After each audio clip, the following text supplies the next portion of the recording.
Hi guys, this is Bill from Spencer1984.com with the final update to the Left 4 Dead 2 Jimmy Gibbs Jr. stock car. I've got a bunch of tasks still to finish up, and the first that I was working on is the decals. Started here with the hood vents. I drew these up to mimic the grill inserts that are going to be installed later, and more decals will be added as we go along, but time to shift gears a little bit and talk about tires. I pulled these from my parts box. I think they're from a late model monogram stock car. I'm not 100% sure on that, but they fit the openings pretty well. And they also fit the wheels that I want to use, which are a set of Holman Moody 60s, 70s style steel wheels from Plastic Performance Products. I've used these before, always like the way they look, and I think they'll be just about perfect for the Jimmy Gibbs car here. And just make a real quick mock-up here to make sure it's the look I'm going for. And yeah, those will work out just fine. I do need to do a little bit of work before I can call them good though. So first up, I'm going to take the tire here and spray it with some Tester's Gloss Coat. And that's not because I want to have pretty Armor-All tires on this, but because I need a good surface for the decals to stick to. So just need to spray this one side like this. And I can put the decals on it, shoot it with some dull coat, and here is the finished tire. I did the same thing with the other three tires, and I also painted the wheels, so time to install those. I'm just going to put a few small drops of super glue on this ridge on the inside of the tire. And these ridges are offset, so there's a distinct inside and outside of the wheel. But I'm going to drop the PPP wheel in, and there we go. These are ready for installation. But before I do that, if I could have a couple of volunteers from the audience. We've got the City Slicker Charger, and we've got my Undercover General Lee. Both of these are based on the same kit as what I'm using right now, and you can see that the ride height in the back is very different between the two. Now that's because I adjusted the ride height on the General Lee.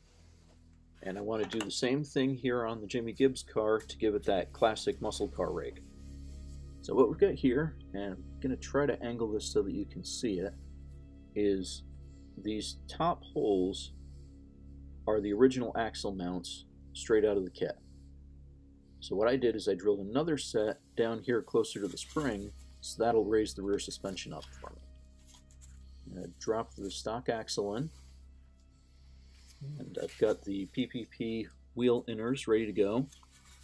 And since the tires that I'm using have that inner ridge that I've got the outer wheel set against, I had to modify these inner wheels and just trim them down so that they're a bit narrower.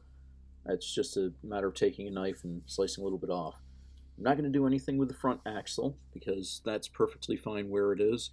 A little bit low in the front is good with me. Now that this is all set up, I'm going to go ahead and put the tires on it. The rear tires were able to drop right in as they should. Front tire did take that little notch out of the top so that it clears the inner fender.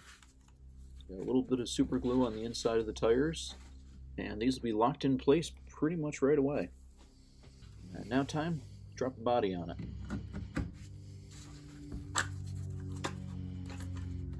So what I've found in the past is that it's easiest to get the front in first, between the fenders, and if I was smarter I would have a knife blade or a screwdriver to help spread the body here,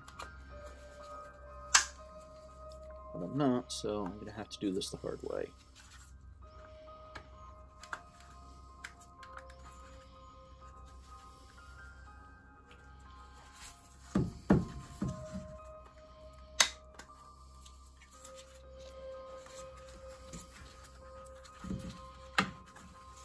What are you hung up on? That's okay.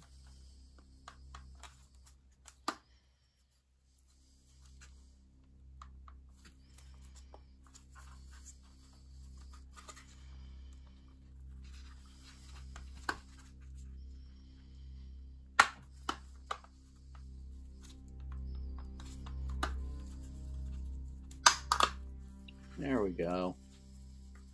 All right. That's it. Okay.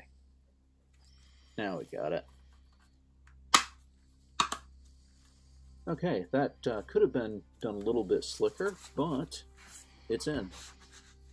So, got the body, got the interior, got the chassis, got the wheels. So that leaves the only thing left as the rear wing. And for that, I'm going to bring in another volunteer, this time Joe Dirt's Charger Daytona, because this has a totally stock rear wing on it, so I'll be able to take some measurements off of it. Okay, I've got about 17 millimeters across the base. Got 7 millimeters at the top of the wing.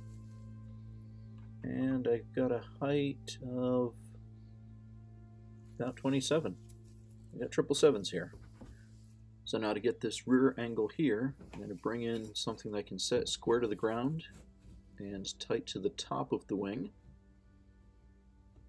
Just like that. And we'll check the offset between the back edge of the base and the can here, and that's about 5 millimeters there.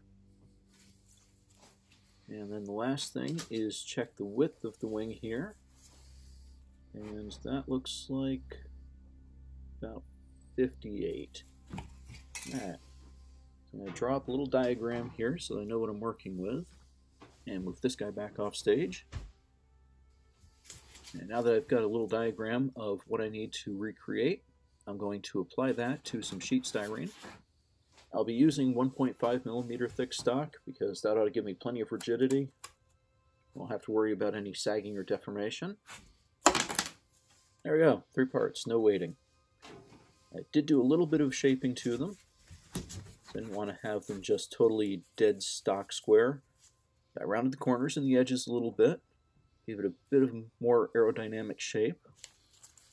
Did leave the inside edges square so that they can mate up with the crossbar better. And for that, I also rounded that a little bit, gave it a little bit of a wing shape. And since these are all nice raw styrene, I'll be able to glue them together with some Tamiya extra thin cement. And here is the assembled wing. It's looking pretty straight. I think that'll work out just fine. I'm not going to get too concerned about whether this is an exact match to the 1/1 Daytona wing, but I think it's going to look the part and it's going to fit the game car fine. So I'm going to put some paint on it, and there it is, all finished and ready to go. I'll take the rest of the car.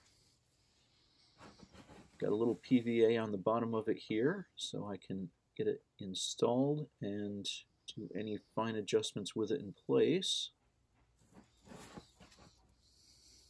A little push to seat it, and there we go. The Jimmy Gibbs Jr. stock car from Left 4 Dead 2 is all finished. I'll be wrapping up with some photos, but want to thank everybody for watching this, and hope you all have a happy Halloween.